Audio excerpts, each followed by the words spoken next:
ከነቢያት ጋር ሴክሹዋል ግንኙነት አታደርጉ ምንልበት ምክንያት ለዚህ ነው። ሰሞኑን ቪዲዮ አሳያችኋለሁ። የናይጄሪያን ፕሮፌቲኩን ዓለም እንዲህ ያንቀጠቀጠ ነገር እያየን ነው። በተለይ በዚህ በጨለማው ዓለም ከሆነ የትንብታቸውን ምናምን መንፈስ የወሰዱት ሴክስ የሪቹዋሉ አካል ነው እና ምንድነው የሆነው?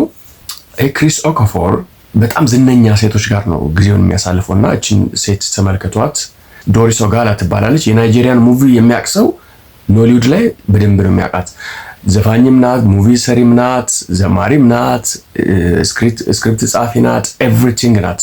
በጣም ታለንትድ የሆነች የናይጄሪያው ኖሊውድ ሴሌብሪቲ ናት። ረዥም ዓመት ዴት ያረጋታል። ያው ሴክሹዋል ግንኙነት ምናምን ያረጋሉ። ነገር ሰሞኑን ሌላ ሴትን ዴት ማድረግ ሰውየው ሲጀምር በአደባባይ እንዴት እንደምታለቅስ ተመልከቷት። Sugar and take Chris Okafor. I will not marry you. Somebody sugar and take Chris Okafor that he will not marry you. Not lie you. What are you leaving me for? No, forget about saying clouds or no cloud. I'm not slept since yesterday. I had to deactivate myself to think this thing through. What are you leaving me for now? Okay, shame here. You people can insult me for all you care. Only me know what is going on with my life. Since this man fought me, my life has not been the same. I lost my younger brother. I lost my younger brother now. Chris, no, this marriage will not work. Who are you leaving me for? I'm not sharing my naked video. ደምን ባይ ያለቀሰች ያለችው በየቲቪ እየዞረች ነው። ምንድነው ያለች ያለችው? ላንተ ብዬ ባለም ፈታው ፍታ አልከኝ ባለም ፈታው ትላለች። ከሱ ተለይቼ መኖር አልችልም ትላለች። ዶሪስ ኦጋላ እኮ ናይጄሪያ ውስጥ ማንንም ብትፈልግ ማግባት የምትችላት በጣም ሴሌብሪቲ ስለሆነች እዛ ሀገር ላይ ከ7 ዓመት ምናምን በውስጥ ሲያጫውታት ነው የከረመው። ዴት ሲያረጋት ነው የከረመው። ምንድነው ነገሩ ነው? በነቢያት ዓለም ምንድነው ያለው? ሪቹዋሉ የሚፈጸመው በሴክሹዋል ግንኙነት ውስጥ ነው።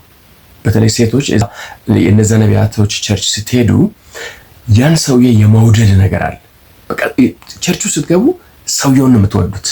ሳታውቁት ነው በነገራችን ውስጣችሁ ፍቅር ገብቶ ከሱ ጋር የፍቅር ግንኙነት ብታደርጉ ዴት ብታደርጉት ምናምን ውስጣችሁ ስሟሟቅ ነው የሚሰማችሁ። መንፈሱ እንደዛ ነው የሚያደርገው። በሞመንት ከነሱ ጋር ሴክስ ያደረጋችሁ ጊዜ ቶታሊ ህይወታችሁን የሚበላሸው እንደዚህ አልቃሻ ነው የምትሆኑት በየመንገዱ። ከዛ በኋላ ትዳር አይሳካም፣ ከዛ በኋላ ህይወት አይሳካም፣ ንግድ አይሳካም፣ ምንም አይሳካም። ምክንያቱም በስፒሪቹዋል ዓለም ከሱ ጋር ኮኔክት አድርጋችኋል፣ ክዳን ፈጽማችኋል። ናይጄሪያ ውስጥ በቃ ሴት እንደዚህ ውጥንቅጡ ሴት የተበላሸበት ምክንያት ያ ነው። ምንም በቃ ትዳር የሚሰምርበት ሀገር እየሆነ አይደለም። ከአንድ ፕሮፌት ጋር ሴክስ ያደረገች ሴት ወንድ ይሁን ውሻ ይሁን ሰውን ከማንም ጋር ነው ሄዳ ነው የምትጋደመው። በቃ ከዛ ጊዜ ጀምሮ ሰውነቷ ነው ሴትነቷ ነው የሚያቆመው። ስፒሪቱ ነው ይሄንን የሚያደርገው።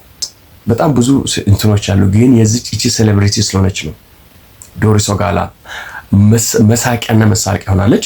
እሱ ግን ፓስተር ክሪስ ኦኮፎር ይኸው አዲስ ቺክ ይዞ መጥቷል። እንጌጅ እያደረገ ነው። አታገባትም ነው ያለው፣ ሞታለሁ ገላለሁ ምናምን ያለች ነው በአደባባይ። እሱ እቺን ማሆን ይፈታታል። እቺን እንኳን ቤት ቢያስቀምጥ ራሱ ዴይሊ ከሌላ ሴት ጋር መገናኘት መቻል አለበት። ላይፉ እንዲቀጥል፣ ቢዝነሱ እንዲቀጥል፣ ይሄ ሪቹዋል ሰርሞኒው መቀጠል አለበት።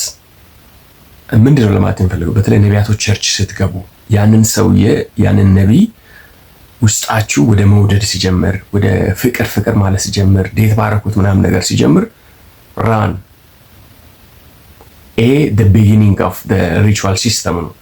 ለዛ ነው ነቢይ ተነካ ከተባለ ሴቶች እንደ ንብ እንደዚህ ይወጡባቸዋል። አጠገባችሁ ብትሆን እንዲህ ይዋጨሯቸዋል። because everyone is in love።